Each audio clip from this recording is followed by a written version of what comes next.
Okay, hi, welcome to this third video in linear programming. In the previous video, we were heading towards a notion of standardization of the format of our linear programs. And we're going to complete that notion today. Before, what we discussed were variable constraints. We had variable constraints that could come in all sorts of forms, and by the end of that video, we had shown that, in fact, every variable constraint could be written as a greater than or equal to 0 constraint. So that is to say, every variable was non-negative. And despite the fact that it didn't come pre-packaged that way, we rearranged for that to happen. And in a similar way, in this video, we're going to be able to show that all of our constraints, no matter what format they came in the beginning, can all be written as equality constraints.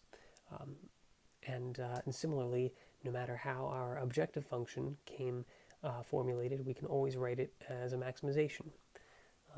That is to say, at the end of this, what we're going to show is that given this starting point, and every linear program can in fact be written in this starting point, that's what we've already showed, then we'll be able to end up with max C transpose X such that AX equals B and an X is greater than or equal to 0. So the main differences are that minimization and maximization can both be written as maximization, and this big box represented all sorts of three different types of constraints: less than or equal to, greater than or equal to, or equal to. And in fact, we're going to show at the end of this that every constraint can be written as an equals to constraint. And this is this is actually called, this form of a linear program is called standard echelon form. Can you see that? Yeah, you can see that. Standard echelon form. I'm sorry, equality form. My mind's on linear algebra right now, not echelon. It's equality. Standard equality form. Let me just write that, so I messed that up there. So standard equality form is the acronym, SEF. Yeah, equality because of this equal sign here. Okay, and then the point of all of this is, once we have all of our linear programs written in a standard way like this, very clean way, then we can start proving properties about linear programs in general by proving properties about linear programs of this format. But what we're showing is that every linear program can be written in this format, and so actually, every time we show a property about a linear program in this format, we're showing a property about every linear program in general. And so from a theoretical point of view, this is a good thing to be able to write things like this. There's also going to be another form that we're going to get along the way, and that will be also another form that is sometimes useful to think about in various contexts. But yeah, so right now we're starting here, we're going to end here. And let's actually just start with the, sorry, before I go ahead with that, one more thing. It's just worth noting that this is the format that we're talking about. It's not actually the same data, despite the fact that I'm reusing the notation C, and then I'm using C again here, and this B, and I'm using B again here, and this A, and I'm using A again here, and the X, and so on. They're not actually the same vectors and matrices. It's just the format that we're talking about here. We're just saying that if we start with something of this format, what we're going to end with is a maximization of some linear combination of the variables, however many variables there are, not necessarily the same number of variables that we started with, but it's just a linear combination of whatever variables we have, such that there's some constraints, and who knows what those constraints are. Inevitably, they'll be derived from the original ones, but they don't need to be the same constraints. But all these constraints will be written of the form equals to. That's all we're saying here. The B's need not be the same, the A's need not be the same, none of these things need to be the same. It's the format that we're talking about. That's the important thing. And yeah, so let's with that in mind, let's actually just go ahead with this now. So first, let's see if we can just quickly achieve showing how every minimization can be written as a maximization. So if we start with maximization, don't do anything, just keep it as is. But if we start with the minimization, we need to alter it somehow. And how would that be? Well, if we have min C transpose X, that's the same thing as maximizing minus C transpose X. Just put a minus there, min becomes max. And there we go. Now we have all of our minimizations as maximizations. And already you can see that it's not the same vector here. The C vector is different. The new C vector, in quotes, the new C vector is actually minus the original C. So that's just illustrating what I mentioned before. It's the format that we're talking about. This is the format of a maximization of a linear combination of variables, never mind what particular linear combination it is. And it was in fact derived from the original linear combination, but I don't. That's not an important point to dwell on. The important point is that it doesn't need to be the same quotes vector C. This is just the format. Okay, but anyways, that shows that everything that was minimization can be written as maximization, and so great. That's a good start. And now let's just show that. So we're going to start with a generic constraint, and we're going to be able to show that we can write it first as a less than or equal to constraint. So here's the intermediate format that we're working towards. We're going to work towards max C transpose X such that AX is less than or equal to B and X is greater than or equal to 0. This is our intermediate form that'll help us achieve this form in the end. And it's easier to get this intermediate form first and then go here. How can we get from here to here? Well, we've already changed our min to a max, and we have x greater than or equal to 0. So all we need is that given a constraint, we can rewrite it as a less than or equal to constraint, regardless of how it started. And so let's just say, for instance, that we had the constraint, I'm just going to make something up, minus 4x1 plus 3x2, and that's all there was. And let's say it was greater than or equal to 5. I don't know, I'm just making things up. So remember, everything was either of the form greater than or equal to, exactly equal to, or less than or equal to. If this, so let's actually do all three of these simultaneously. Okay, so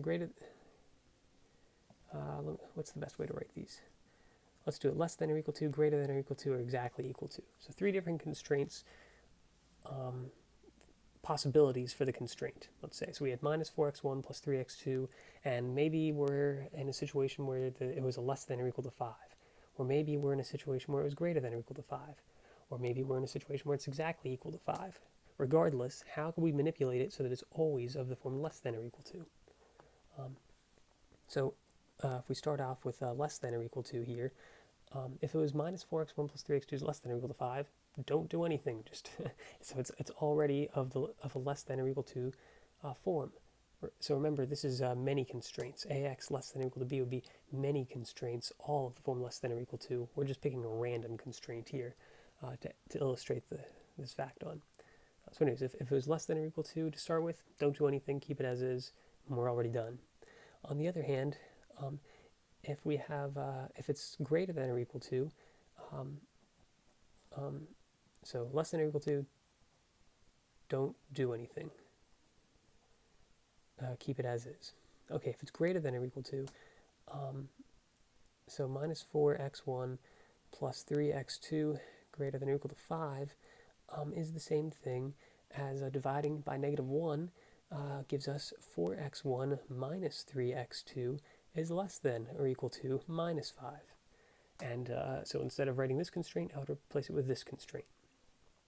And that's how you handle that. So divide by -1. And now you have a less than or equal to constraint, which is what you wanted. So let me just put that in a box to highlight. That's what we wanted. Let me just move this a bit so you can keep seeing what's going on.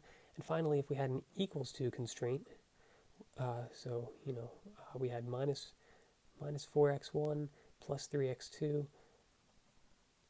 equals 5.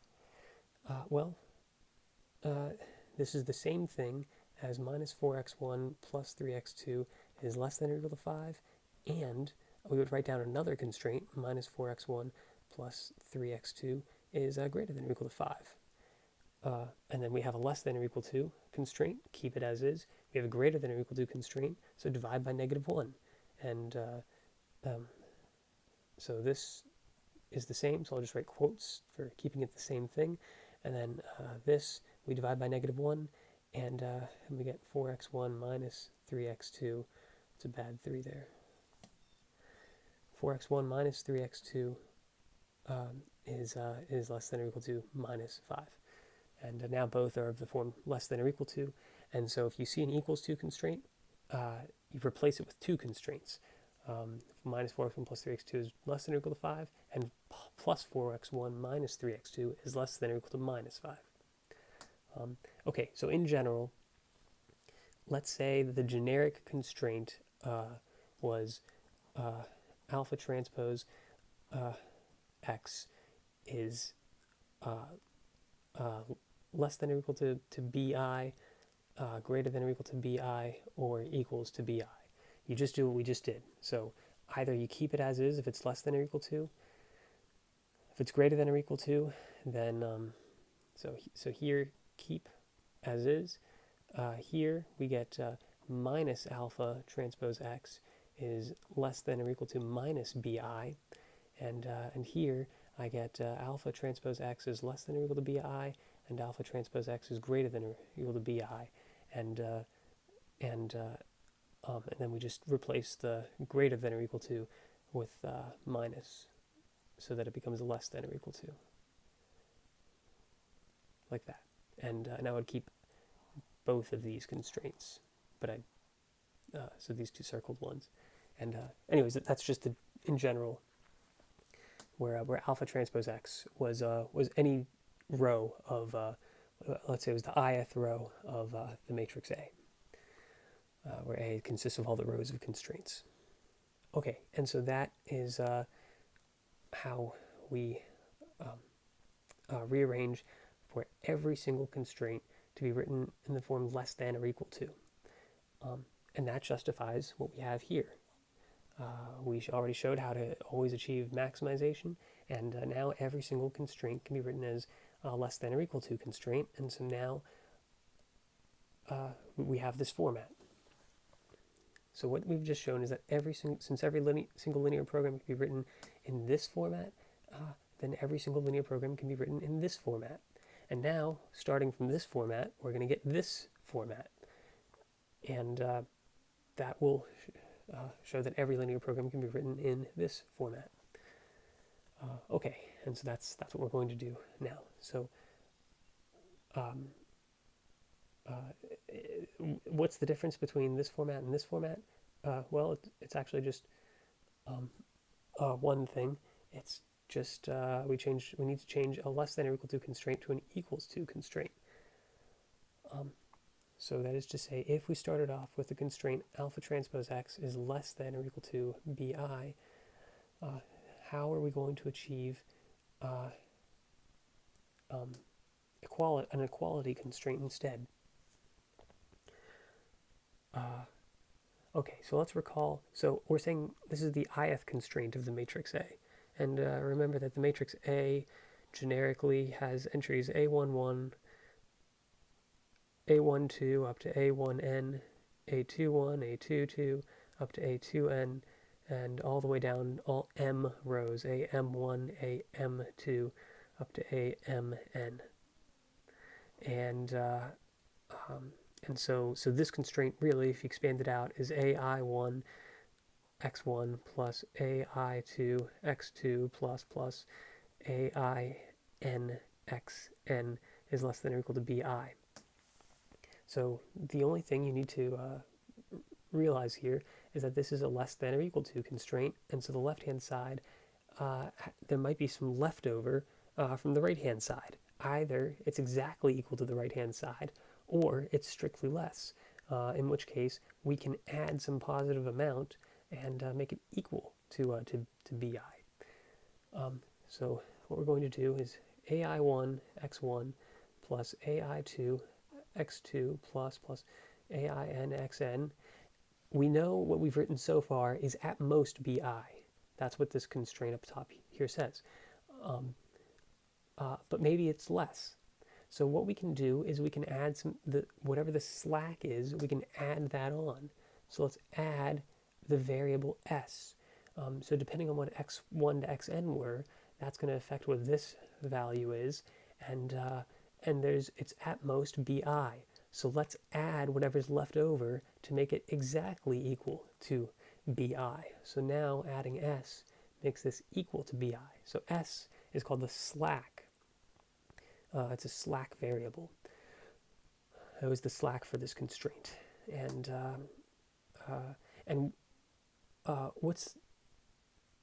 remember, this is a variable. This s is a variable, and what's important is that this s is greater than or equal to 0.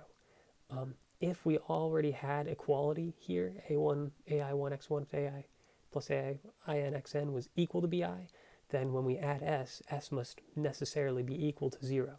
And otherwise, if it's strictly less, then s would be strictly positive. And so in general, s is a variable which is greater than or equal to 0.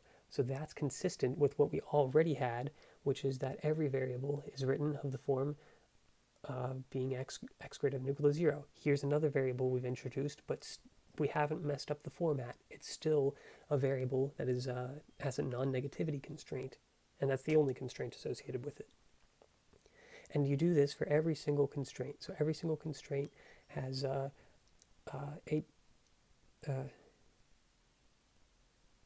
has a less than or equal to here, and now, in fact, we can make it an equals to constraint.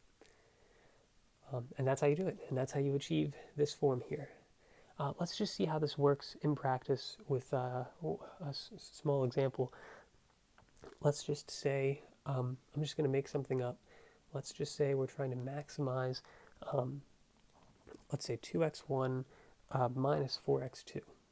And let's say that the constraints are, let's say they're 3x1 minus x2 is less than or equal to 1, and x1 plus x2 is less than or equal to 5. So just some random linear program here. So hopefully you can, and then of course x1 and x2 are greater than or equal to 0, being consistent with this format here. So you can see now that this is of this format here. The C is 2 and minus 4. The A is 3 minus 1, 1, 1. And the vector x consists of the two components x1 and x2. And now we're going to write it so, these are less than or equal to constraints. So now let's write it so that we have equality constraints. Okay, so we start with the first constraint, 3x1 minus x2 plus, we're going to need a slack variable for each constraint here. So let's add on s1. This will be the slack variable associated with the first constraint. So s1, and now this equals 1. And then for the next constraint, x1 plus x2 plus a second slack variable, a different slack variable because this is a different constraint, and this equals 5.